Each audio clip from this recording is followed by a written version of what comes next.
हमेशा वीडियो बनाते रहते हैं, सरकार क्या अच्छा करती है, क्या गलत करती है, उस सारे चीजों के बारे में आपको हम बताते रहे हैं, पढ़ाई से रिलेटेड ए टू जेड चीज बताते रहे। लेकिन आज जो अन्याय होते जा रहा है, अब ये बर्दाश्त के बाहर हो गया है। बर्दाश्त के बाहर इसलिए हो गया है कि अब पूरा शिक्षित समाज अब खड़ा हो गया।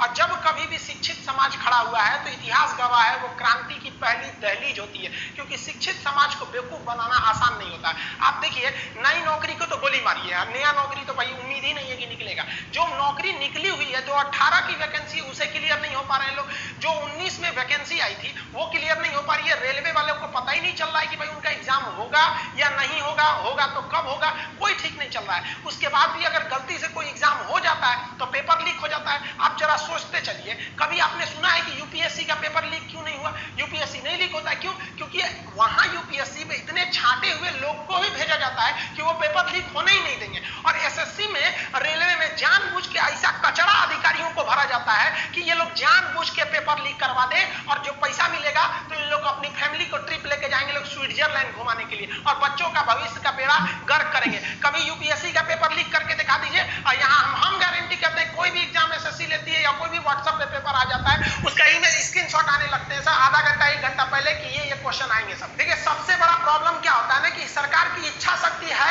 या नहीं है। हम आपको 2019 का एग्जाम्पल देखिए, 2019 में 55 करोड़ लोगों ने वोट दिया। ये छोटा मोटा वोट नहीं था, 55 करोड़ लोग ने वोट दिया। 1 लाख सेंटर बनाए गए वोटिंग डालने के लिए, पूरी सिक्योरिटी के साथ वोट डाला गया, सबका उनका पर्चा दिया गया, आप जाके वहां वोट डालिए। 55 करोड़ लोग का। लेकिन इस 2019 के इलेक्शन से जस्ट 1 महीना पहले, मार्च 2019 में एक वैकेंसी निकाली गई, 90,000 रेलवे की वैकेंसी निकाली गई। लोगों को लगा कि ये वैकेंसी उनके भविष्य के लिए, लेकिन भविष्य के लिए नहीं था। ये इसलिए मार्च में निकाला गया था क्योंकि अप्रैल में इलेक्शन थे, और इलेक्शन हो भी गया, 55 करोड़ लोग वोट भी दिए।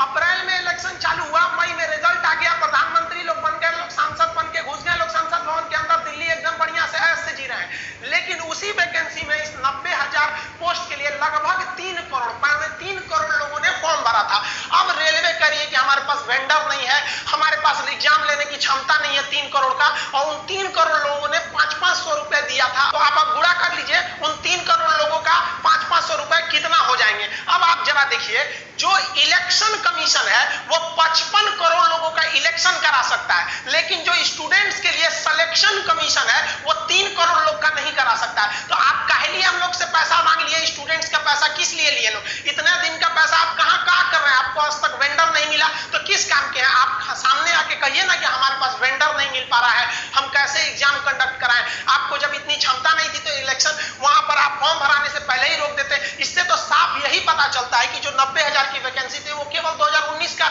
चुनाव को ध्यान में रख के किया गया था। और जो पहले से जो ट्रैक रिकॉर्ड आ रहा है, अगर उस हिसाब से अगर हम बात करें तो ये जो 90,000 रेलवे की वैकेंसी है, ये 2024 के इलेक्शन तक जाके ये उसको फाइनल किया जाएगा। यानी अब हिंदुस्तान में एक ट्रेंड बन चुका है कि एक वैकेंसी से आप 2-2 ठो एकदम बढ़िया से चुनाव जीत सकते हैं। बिहार में भी देख लीजिए, पिछली दरोगा की वैकेंसी का एग्जाम कब होगा कोई पता नहीं, लेकिन नया वैकेंसी आ गया है। क्यों? क्योंकि बिहार में चुनाव आ गया है। अब पिछला क्लियर नहीं हुआ, ये कर लीजिए, ये वाले भी उम्मीद रखिए कम से कम 24 तक हो जाएगा। अब लड़का हम लोग से पूछता है कि सर आप पढ़ा दिए, सिलेबस कंप्लीट हो गया, ये बताइए सर जो पढ़ा रहे हैं हम लोग का एकदम मोटिवेशन गिर गया है, सर रिवीजन भी करने का मन नहीं करता है, ये सोच के कि एग्जाम होगा भी नहीं होगा। लड़कों का भी कहना एकदम सही है, एग्जाम होगा नहीं। आप खुद सोचिए, अगर 2019 में इलेक्शन करा लिया जाए और उसको 3 साल बाद रिजल्ट दिया जाएगा तो कैसा लगेगा नेता लोग को? नहीं पता इन लोग को। लेकिन इन लोग को क्या है कि नॉमिनेशन के तुरंत इन सब लोग को पता होता है कि हमारा कब इलेक्शन का पीरियड है। लेकिन इन लोग को ये नहीं समझ में आता है कि स्टूडेंट की लाइफ के साथ खेलना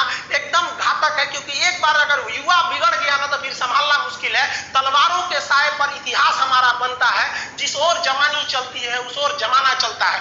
गवर्नमेंट को नहीं भूलना चाहिए कि ये युवा ही है जिन्होंने इस सरकार को फर्श पे पड़ी थी, इसे उठाकर अर्श पे पहुंचा दिया। लेकिन जिस दिन युवा बिगड़ेगा ना, उस दिन अर्श से उठा के फिर फर्श पर फेंक देगा, टाइम नहीं लगेगा।